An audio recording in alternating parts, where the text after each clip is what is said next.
Well, good morning, everybody. If you don't know, I'm Jeff Daniel. I'm the service advisor here at. Hi, Roger. I'm the service advisor at Just Money Motorsports. So the first thing we're going to do, give you a little background. We're going to do the 50-hour service, what that entails. The 100-hour service, again, what that's going to entail. Because I've had a lot of people have asked, what's the difference between a 50-hour service and what's the difference between a 100-hour service? Okay. To give you a little bit of background, both the 50 and the 100-hour service, we perform the same services that I'm going to go over on here. And I'll go more in detail between the 50 and the 100-hour services. Of course, on the 50 and the 100-hour service, of course, we come in and we change the oil and all the fluids. That's on the 50-hour service. We just do the engine oil. Okay. We check all the differentials for the torquing specs to make sure everything's torqued appropriately. We check the beadlocks. If you have beadlocks, make sure that they're checked, and also the lug nuts. We go through and check all the zerks, make sure that any of the joints in that area that need to be greased, we grease them up and make sure that everything's moving properly there. Another different that we do here that other dealers don't do, we actually, if you've probably been back into the shop, we actually put it up on a hoist. So it's much easier, one, for the technicians to actually look at the job, look underneath the buggy, check the suspension out, check all the A-arms, check to make sure that nothing's loose or broken underneath. Other places I've been in the past, they don't do that. They do all the work right on the ground. So I think that's one of the pluses that we actually perform here is that we actually do that here. James and Chris actually put another lift back in the shop, so now we actually have two lifts. So hopefully that will help with the moving of the cars in and out a little bit easier for you guys, so you don't have to wait as long, and of course for the techs in the back for them to do that also. We check all the coolant to make sure that the levels are up. We check the brake fluid, make sure, of course, that's all up to snuff. We actually inspect the brake pads to make sure that they're in good shape. The brakes and the rotors.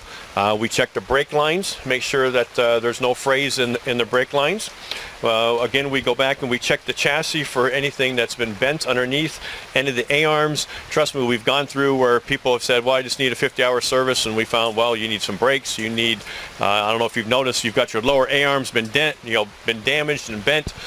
So we come back to you as a customer and inform you what's actually going on with the vehicle.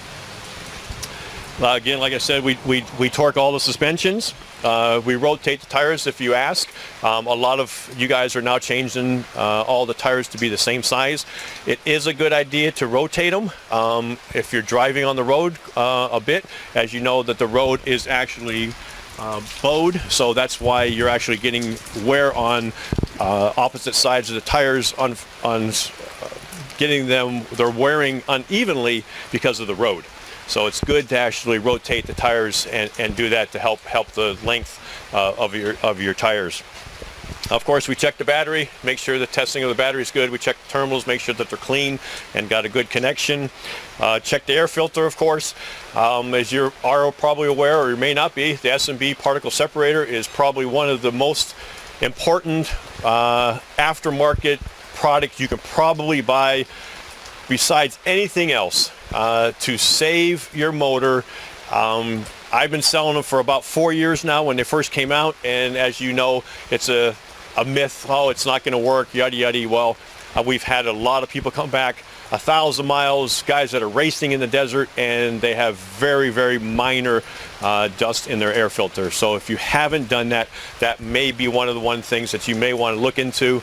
Can-Am is about $419, and then the Polaris's are $399.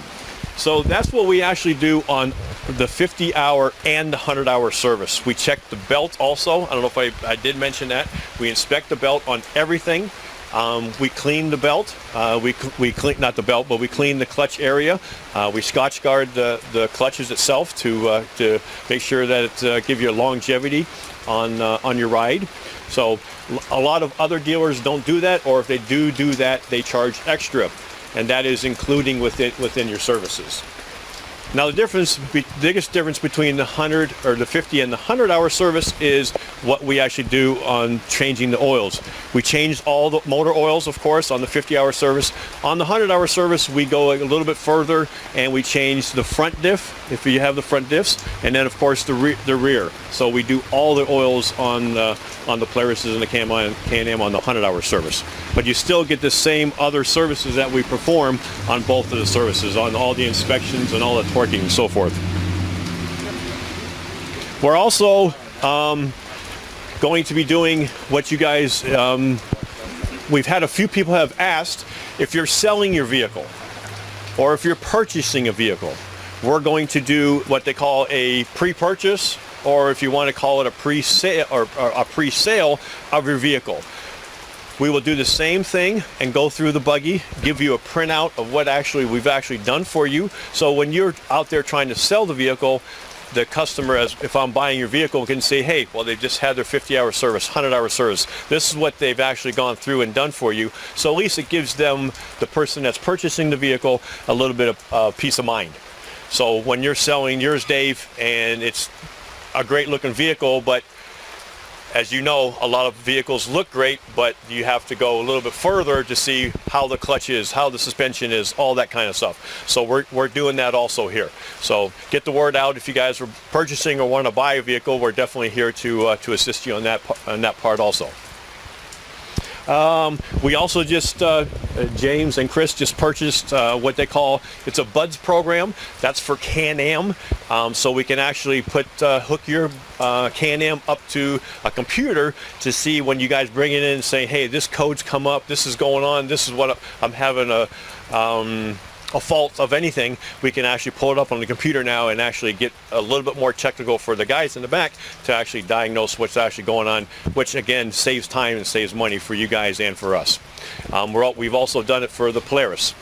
We've purchased that program also, so we've got both of them now, so you guys are feel a little more comfortable that when we're pulling up the information, it's actually straight from your buggy. It's telling us what's actually going on. In reference to the Can-Am and the Polarises, you probably want to be starting to look at doing the valve adjustment on the 200-hour service, he had said. So I'll definitely, when you guys come in, of course we get your miles, we get your hours, we get your VIN. So if we need to run those guys, we can do that for you guys. But we'll keep track of that. We've noticed, especially on the Polarises, after the 200 service, they can be a little loose or be a little tight. So of course that's going to be again to preventive maintenance on your vehicle for the longevity. We have just purchased, these are brand new on the market. I'm talking about tires. Everybody's very familiar with the Liberty tire. We also have the Mongrel tire, which has been out for quite a while. Those are a 10-ply DOT approved. And also we actually have the BF Goodrich. It just came out. We have the 3010 14s here, and also it just came out I don't know if you've heard, it's from AMS. It's a M4. It's very similar to the Mongrel, the BF Goodrich, and they have to be a little bit different, of course, because of the trademark. So you have to be very cautious on, they look similar, but they're a little bit different.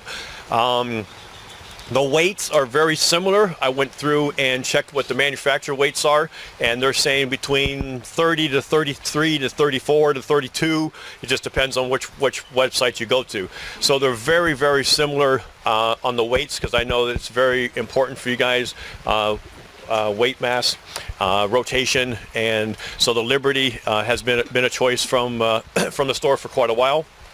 But we actually have more options also. We're expanding on some of our wheels also. We just got in some method rims. Of course, we do the HD rims also. And I just spoke with Chris and James, and we're looking at actually getting in with the fuel. At least to give you guys a little more options of what's out there. Some of the brands are black and your option is black, black, or black. I know you guys like to match up your buggies with different stuff with the rims and tires also. So we're offering that also for you guys. We're also looking at, I've spoken with James and Chris. I've been in the watercraft business for quite a while also. So I don't know if some of you guys do have, of course you have the dirt and maybe you have the watercraft toys. We're going to be looking into doing the services for the watercraft toys also. Next, Eric's going to come out and like James had said, is go over it's a normal, the old style Can-Am Maverick. It's a 2014, 2015, to give you an idea what just doing a adjustment on your springs would actually do.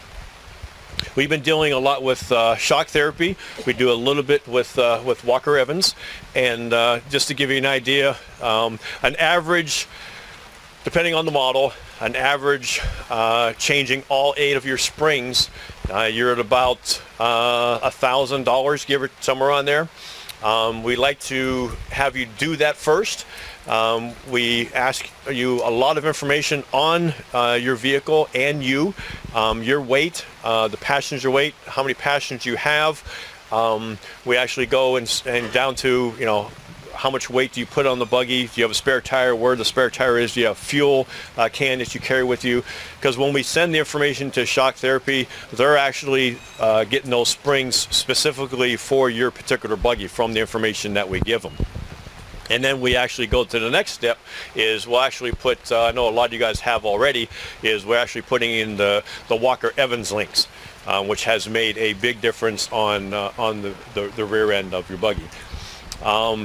Right now, of course, it's just a small pin, as I would call it, in the back, and there's no motion or any type of give by having the shock. It's about the size of the mic here. To have the shock in the back actually adds a lot more comfortability when we're actually doing that ride. So I know out here it's really rough.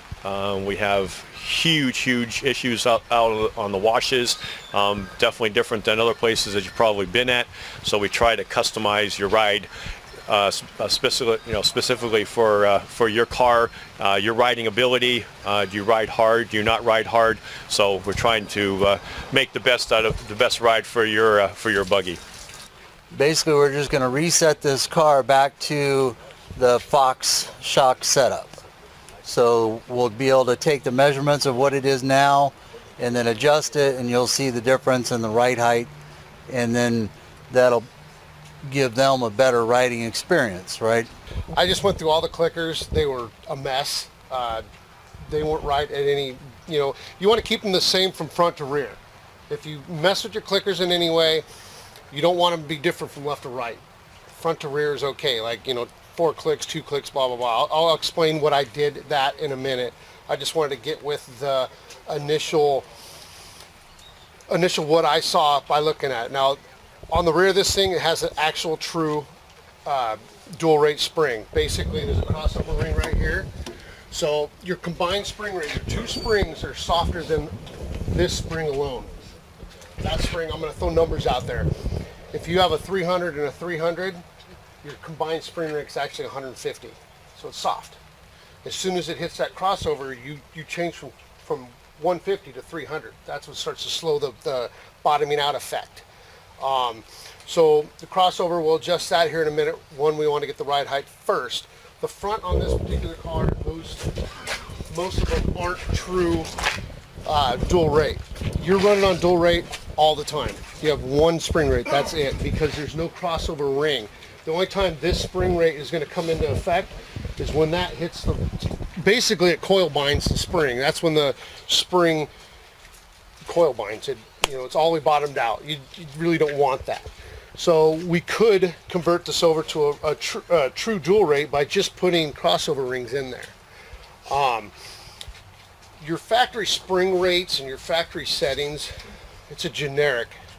Okay, they take thousands of cars, figure out, these guys ride like this, these guys ride like that, and they find a good base setting.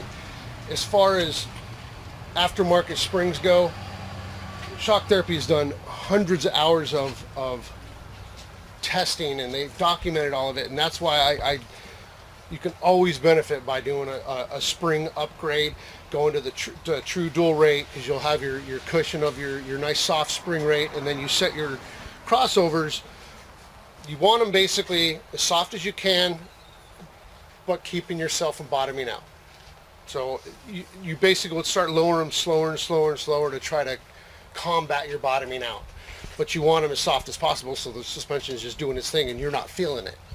So basically, now I'm going to go back, I'm going to go around and adjust the ride height. After the ride height's set, we're going to adjust the crossovers in the rear, depending on the car and depending on what's going on.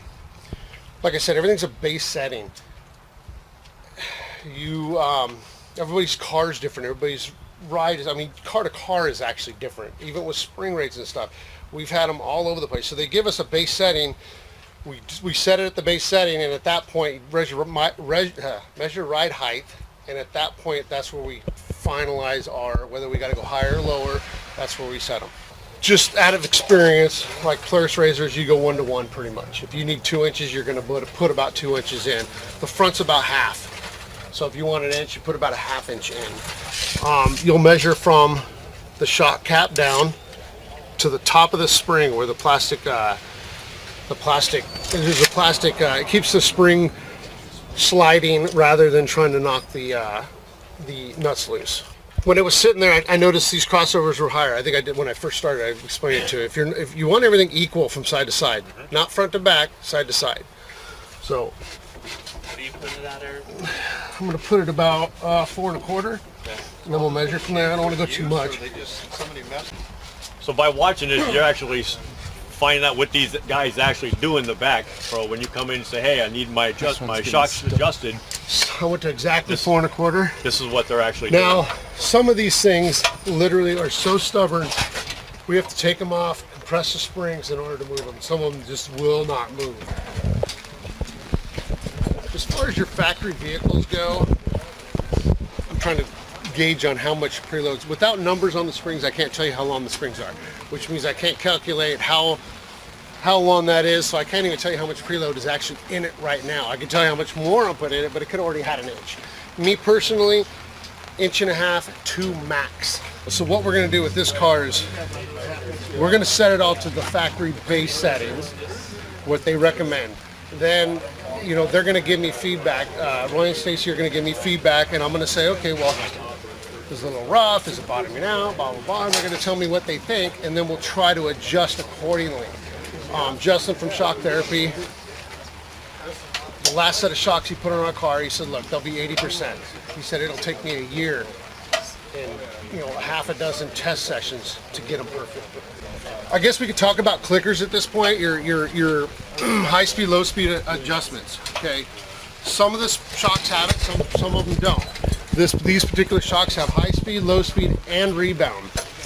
Rebound is obvious.